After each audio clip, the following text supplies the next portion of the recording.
शिमला में बीजेपी प्रदेश अध्यक्ष राजीव बिंदल ने कांग्रेस पर साधा निशाना। अनेक प्रकार की गारंटियां देकर जनता को भ्रमित करती है कांग्रेस। चुनाव में कांग्रेस कौड़ी के भाव देती है गारंटी। सोलन में 314 मतदान केंद्रों पर वेबकास्टिंग की सुविधा। मतदान केंद्र पर आयोजित किया गया पूर्वाभ्यास। मतदान केंद्रों पर कंट्रोल रूम में रखी जाएगी सीधी नजर।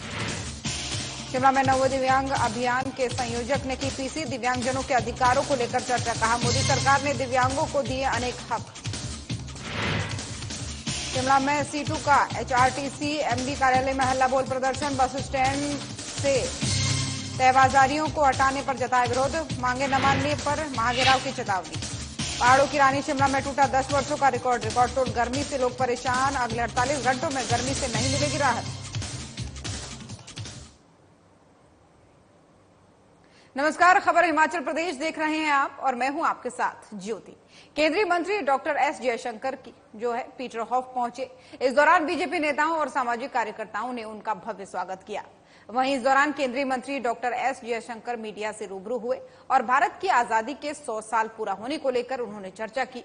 आपको बता दें कि 2047 में भारत की आजादी के पूरे 100 वर्ष हो जाएंगे और प्रधानमंत्री नरेंद्र मोदी ने उस ऐतिहासिक पड़ाव तक पहुंचने से पहले देश को 2047 तक विकसित राष्ट्र बनाने का संकल्प लिया है और इस पर भी केंद्रीय मंत्री डॉक्टर एस जयशंकर ने चर्चा की। इसको लेकर के सुझाव भी उन्होंने लिए।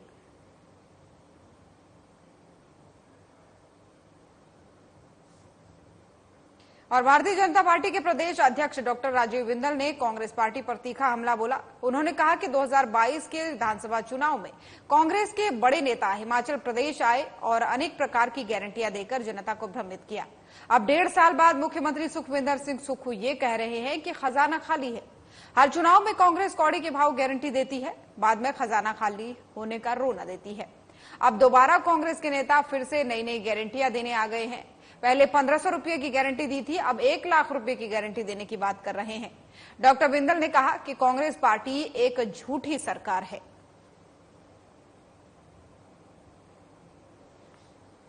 2022 के चुनाव में कांग्रेस के बड़े बड़े नेता हिमाचल प्रदेश की धरती पर आए। इस पवित्र धरती के ऊपर तरह तरह की गारंटियां थैला भर भर के बांटी उन्होंने। 1.5 साल हो गया, मुख्यमंत्री जी बोलते मेरा खजाना खाली है और वो दोबारा आ गए और फिर लगे गारंटियां देने। पहले 1500 की थी, अब 1 लाख की गारंटी हो गई और टकाटक हो गई। ये झूठों की सरकार। 28,000 करोड़ का कर्ज ले लिया, सड़कें टूटी हैं, सारे काम बंद हैं, तालाबंदी की सरकार। विश्वविद्यालय, स्कूल, कॉलेज, अस्पताल सब बंद। डॉक्टरों का NPA बंद, डॉक्टरों की भर्ती बंद, नौकरी देने वाला संस्थान बंद, बिजली की जो सब्सिडी दे रहे थे वो बंद, 125 यूनिट फ्री दे रहे थे वो बंद। ये तालाबंदी की सरकार, हिमाचल प्रदेश की जनता इससे त्रस्त हो चुकी है। और महिला कांग्रेस की राष्ट्रीय अध्यक्ष अलका लांबा ने मंडी में प्रेस वार्ता के माध्यम से बीजेपी प्रत्याशी कंगना रनौत पर तंज कसते हुए कहा कि ये कोई 3 घंटे की मूवी नहीं जो है फ्लॉप भी हो गई तो कोई बात नहीं। ये लोकसभा का चुनाव है जहां विकास के प्रतिनिधि को पूरे 5 वर्षों के लिए चुना जाता है। अलका लांबा ने कहा कि मंडी की जनता कोई भी ऐसा प्रतिनिधि नहीं चाहती किसी के हाथ की कठपुतली बना रहे जो, और यहाँ के विकास की बात ना करे। प्रत्याशी के पास रोड मैप भी होना चाहिए जो कि कंगना के पास नहीं है। इस दौरान अलका ने उन बीजेपी नेताओं की तस्वीरों वाला एक पोस्टर भी जारी किया जिन पर मामले चल रहे हैं। अलका ने इन नेताओं को मोदी का परिवार बताया है। उन्होंने कहा कि अगर कंगना महिलाओं के साथ अन्याय करने वाले ऐसे लोगों के खिलाफ अपनी आवाज नहीं उठाएगी तो उसकी जमानत भी जब्त हो जाएगी। उदाहरण दे दिए, कहां लोकतंत्र बचाना है, कहां लोकतंत्र की आवाजों को बचाना है। आज हम संविधान की बात करते हैं, संविधान खतरे में। कैसे? संविधान ऐसे खतरे में है कि बाबा साहब अम्बेडकर का संविधान महिला पुरुष जाति धर्मों में किसी तरह का कोई भेदभाव नहीं करता। आर्थिक विषमता बिल्कुल नहीं हो, ये बात कहता है कि अमीर अमीर हो रहा है, गरीब गरीब हो रहा है। संसद में सवाल का जवाब मिला कि पूंजीपति मित्रों का कितना कर्ज माफ हुआ 10 साल में। जवाब मिलता है 16 लाख करोड़। 16 लाख करोड़ पूंजीपति मित्रों का माफ हुआ है। क्यों? वही इलेक्टोरल बॉन्ड जिसमें यही पूंजीपति मित्र चंदा देके धंधा ले रहे थे, जिन्होंने चंदा नहीं दिया उनके धंधे बंद कर दिए गए, उद्योग बंद कर दिए गए और आज बेरोजगारी बढ़ने का वही कारण है। इलेक्टोरल बॉन्ड का खुलासा ना हो, भाजपा ने एड़ी चोटी का जोर लगाया। और आगामी लोकसभा चुनाव को लेकर के निर्वाचन विभाग पूरी तैयारियों में जुटा है।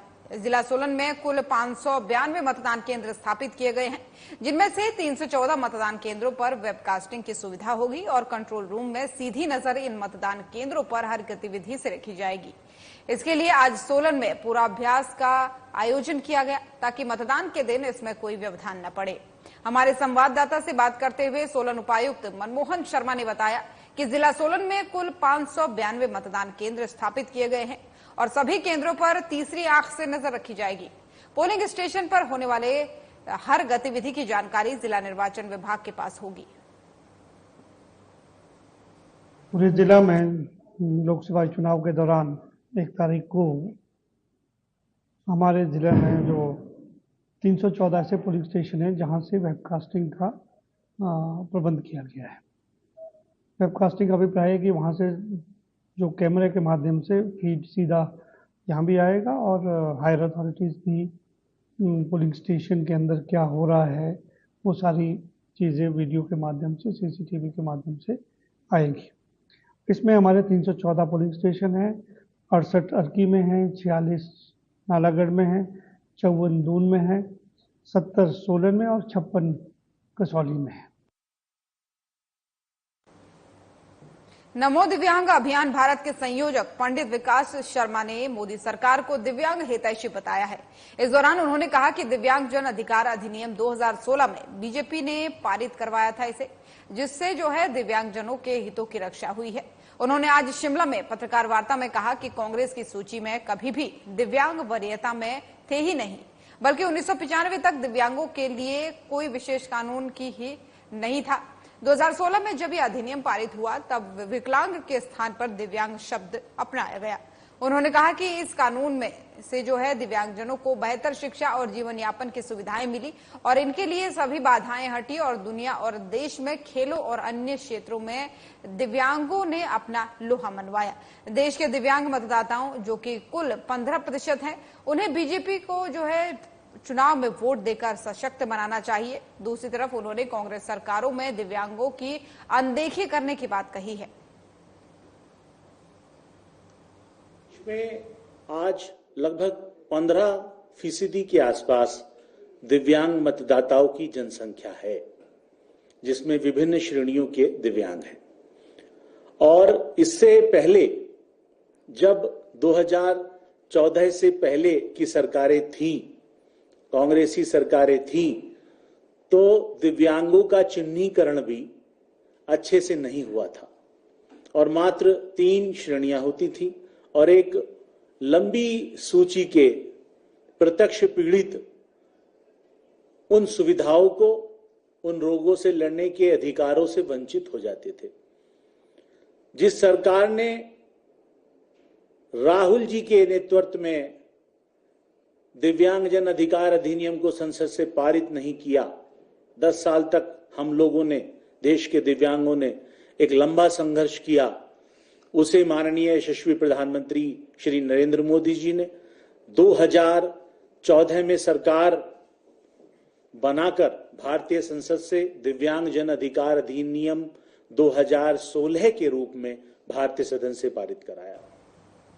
और बीते दिनों शिमला के बस स्टैंड में एक महिला की बस की चपेट में आने से मौत हो गई थी, जिसके बाद से एचआरटीसी प्रबंधन ने बस स्टैंड में कई वर्षों से रेहड़ी फड़ी का काम कर रहे तहबाजारियों पर पाबंदी लगा दी है, जिसके खिलाफ आज तहबाजारियों ने सीटू के बैनर तले एचआरटीसी प्रबंधन के खिलाफ एमडी कार्यालय के बाहर जोरदार प्रदर्शन किया और तहबाजारियों को उजाड़ने के बजाय बसाने की मांग की है। सीटू के प्रदेश अध्यक्ष विजेंद्र मेहरा ने कहा कि देश में 2014 में स्ट्रीट वेंडर कानून बनाया गया है, जिसमें तहबाजारियों को बसाने की बात कही गई है, लेकिन शिमला में एचआरटीसी प्रबंधन कानून की धज्जियां उड़ाकर तहबाजारियों को उजाड़ने में लगी हुई है। वहीं 30 वर्ष पहले एचआरटीसी मंत्री ने शिमला बस स्टैंड में रेहड़ी फड़ी लगाने वाली तहबाजारियों को पत्र लिखकर कहा कि इन्हें यहां से उठाया न जाए। बावजूद इसके एचआरटीसी ने इन्हें उजाड़ने का काम किया है, जिसका आज विरोध किया जा रहा है। अगर एचआरटीसी प्रबंधन ने शीघ्र इन्हें उठाए गए सामान को वापस नहीं लौटाया इनके और इन्हें यहां बैठने नहीं दिया तो सीटू 72 घंटों तक महाघेराव और उग्र आंदोलन करने से पीछे नहीं हटेगा। मई के महीने में कानून बनाया जिसको स्ट्रीट वेंडर्स एक्ट बोला गया। यह स्ट्रीट वेंडर्स एक्ट की जो धारा 1 से लेकर धारा 19 स्पष्ट रूप से इस बात का पूरा व्याख्यान करती है कि पूरे देश के अंदर जो रेडी फड़ी तैबजारी का काम करने वाले लोग हैं, इनको बसाया जाना चाहिए, इनको उजाड़ा नहीं जाना चाहिए। इस कानून का जो सार है वो ये है कि तहबाजारी को उजाड़ा नहीं जा सकता है, बल्कि बसाया जाए। और हिमाचल प्रदेश में 3 दिनों से गर्मी कड़े तेवर दिखा रही है। प्रदेश में सूर्यदेव की तपिश दिन प्रतिदिन बढ़ती जा रही है। राजधानी शिमला में 26 मई को सीजन के सबसे गर्म दिन के रूप में इसे देखा गया। इससे पहले 31 मई 2014 को इतना ही तापमान दर्ज किया गया था। गर्मी ने पहाड़ों की रानी शिमला में 10 वर्षों के बाद इतनी गर्मी हुई है और वहीं मैदानी क्षेत्रों में तापमान 44 डिग्री से अधिक पहुंच गया है। मौसम विज्ञान केंद्र शिमला की ओर से 27 और 28 मई के लिए जो है कई भागों में हीट वेव का ऑरेंज अलर्ट जारी कर दिया गया है। वहीं 29 मई के लिए येलो अलर्ट जारी है। विभाग के अनुसार राज्य के कई भागों में 30 मई से 2 जून तक बारिश हो सकती है। इससे लोगों को प्रचंड गर्मी से राहत मिलने की उम्मीद भी है। तो वहीं मौसम विज्ञान केंद्र के निदेशक डॉक्टर सुरेंद्र पाल ने कहा कि प्रदेश में गत 48 घंटों में 6 जिलों में तापमान सामान्य से 3 से 4 डिग्री अधिक चल रहा है। प्रदेश में हीट वेव चल रही है और प्रदेश में अगले 48 घंटों में बढ़ते तापमान से राहत मिलने की उम्मीद नहीं है। कुछ क्षेत्रों के लिए गर्मी का येलो अलर्ट जारी किया गया है। तो वहीं 28 मई से प्रदेश में पश्चिमी विक्षोभ प्रवेश कर रहा है। इससे बारिश होने की संभावना है और इस बढ़ती गर्मी से कुछ राहत मिलने के आसार भी हैं।